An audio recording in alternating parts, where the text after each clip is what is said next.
Hey guys, welcome to my channel. আজি আমি এইটো ভিডিঅ'ত আলোচনা কৰিম যে Edistrict পোৰ্টেলৰ আইডি আৰু পাছৱৰ্ড কেনেকৈ আপুনি ৰেজিষ্ট্ৰেচন কৰিব পাৰিব। যদি আপোনাৰ Edistrict পোৰ্টেলৰ আইডি আৰু পাছৱৰ্ড নাই তেতিয়া হলে এই ভিডিঅ'টো আপুনি সম্পূৰ্ণকৈ চাব, কতো স্কিপ নকৰি। এইটো ভিডিঅ'ত মই আপোনালোকক ডিটেইলছত জনাম যে কেনেকৈ আপোনালোকে আইডি আৰু পাছৱৰ্ড বিনামূলীয়াকৈ জেনেৰেট কৰিব পাৰিব।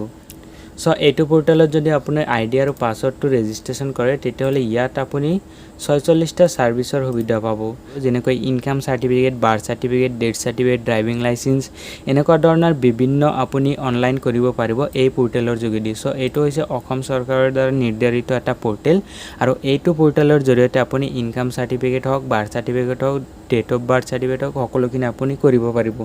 সো বলক আজিৰ ভিডিঅ'টো আমি আৰম্ভ কৰো আৰু জানো কেনেকৈ আপুনি এই Edistrict পোৰ্টেলত আপুনি ৰেজিষ্ট্ৰেচন কৰিব পাৰে। সো প্ৰথমতে আপুনি যিকোনো এটা ব্ৰাউজাৰ ওপেন কৰিব। মই ইয়াতে Mozilla Firefox ওপেন কৰিছো। ওপেন কৰাৰ পিছত ইয়াতে সাৰ্চ নামৰ এটা অপচন পাব। ইয়াতে আপুনি টাইপ কৰিব Edistrict। এখানে সাৰ্চ কৰাৰ পিছত এন্টাৰ কৰিব। যেতিয়া ক্লিক কৰিব ইয়াতে বহুত কেইটা ওয়েবসাইট পাব। সো আপুনি অলপ তলৰ ফালে স্ক্ৰল ডাউন কৰিব। ইয়াতে আপোনাৰ যেটো অফিশিয়াল ওয়েবসাইট হৈছে এটো হৈছে এইটো onlinedistrict.amarton.in। এইটো ওয়েবসাইটত আপুনি ক্লিক কৰি দিব। ভিডিওটো ডেসক্ৰিপচনত আপোনালোকক এইটো ভিডিওৰ লিংক দি দিম। সো আপোনালোকে এইটোত ক্লিক কৰিলে ডাইৰেক্টলি এইটো পেজত আহিব পাৰিব। সো ইয়াতে আহাৰ পিছত আপোনালোকে ইয়াতে এটা অপচন পাব, please create account in state portal for Edistrict citizen registration. So এই অপচনটোত আপোনালোকে ক্লিক কৰি দিব ৰেজিষ্ট্ৰেচন কৰাৰ কাৰণে।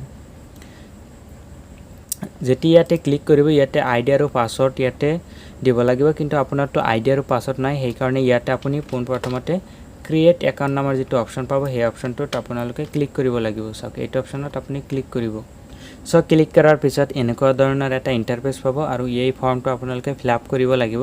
সো ইয়াতে আছে ফাৰ্স্ট নেম, যদি আপোনাৰ নামটো দিব বিচাৰে দিব পাৰিব, নহলে আপোনাৰ যদি কিবা দোকান থাকে বা শপ থাকে তেতিয়া হলে আপুনি তাৰ নামও দিব পাৰিব। সো মই এতিয়া প্ৰথমতে ফাৰ্স্ট নামটো এন্টাৰ কৰিছো।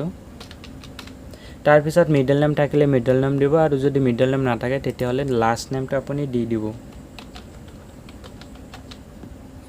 তাৰ পিছত ইয়াতে স্ক্ৰিন নাম দিব। ইয়াতে এটা ইউনিক নাম দিব যেটো আপোনাৰ স্ক্ৰিন নেম হয়, আৰু এই নেমটো আপোনাৰ ম্যান্ডেটৰি হয়, ইয়াতে দিবই লাগিব।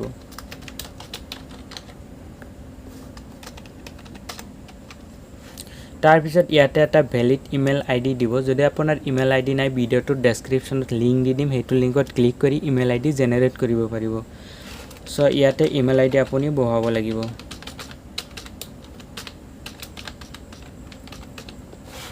ইমেইল আইডি দিয়াৰ পিছত ইয়াতে জেন্ডাৰ মেল ফিমেল যেটো হেতু দিব। তাৰ পিছত আপোনাৰ ডেট অফ বাৰ্থ ইয়াৰ পৰা আপুনি চুজ কৰিব। তাৰ পিছত আপোনাৰ মোবাইল নম্বৰটো ইয়াতে বহাব লাগিব। তাৰ পিছত ইয়াতে এটা ক্যাপচা আহিব, সেই ক্যাপচাটো ইয়াতে আপুনি বহাব লাগিব। তাৰ পিছত ইয়াতে সেভ নামৰ এটা অপচন পাব, ইয়াতে আপুনি ক্লিক কৰিব লাগিব। যেতিয়া ক্লিক কৰিব, ক্লিক কৰাৰ পিছত চাওক ইয়াতে এটা অপচন আহিব, thank you for your creating an account, your password is, ইয়াতে আপোনাৰ পাছৱৰ্ডটো লিখা থাকিব, your password has been send to your email ID. So আপোনাৰ ইমেইল আইডিটো পাছৱৰ্ডটো সেন্ড কৰি দিব আৰু ইয়াতে আপুনি চাব পাৰিব। সো পাছৱৰ্ডটো ইয়াৰ পৰা কপি কৰি ল'ব। তাৰ পিছত আপোনাৰ জিমেইলত এটা মেছেজ যাব আৰু সেই মেছেজটো আপুনি ভেৰিফাই কৰিব লাগিব, আৰু হেতু এক্টিভেট কৰাৰ কাৰণে আপোনাৰ সেই মেইল আইডিটো ওপেন কৰিব। মই ইয়াতে মেইল আইডিটো ওপেন কৰি আছো। Edistrictত যেতিয়া আপোনাৰ ৰেজিষ্ট্ৰেচনটো কমপ্লিট হৈ যাব তেতিয়া আপোনাৰ ইমেইলত এটা মেছেজ আহিব, সেই মেছেজটো আপুনি ওপেন কৰিব। সো মোৰ যেটো ইমেইল আইডি দিছিল হেতুত এটা মেছেজ আহিছে, এনেকুৱা ধৰণৰ মেছেজ পাব আৰু তলত এটা ব্লু কালাৰৰ লিংক থাকিব, সেই লিংকত ক্লিক কৰি আপুনি ভেৰিফাই কৰিব লাগিব। সো এইটো লিংক আছে, মই এইটো লিংকত ক্লিক কৰিলো। ক্লিক কৰাৰ পিছত যিকোনো এটা ব্ৰাউজাৰ আহিব, আপুনি হেতুত ক্লিক কৰি দিব।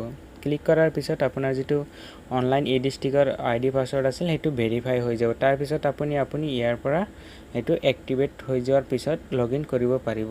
হোম নামৰ অপচনত ক্লিক কৰি দিব। তাৰ পিছত ইয়াতে চাওক যিকোনো ধৰণৰ অনলাইন যদি আপুনি কৰিব বিচাৰে তেতিয়া হলে ইয়াতে ক্লিক কৰিব লাগিব ই গভৰ্নমেন্ট সাৰ্ভিসেস, ঠিক আছে।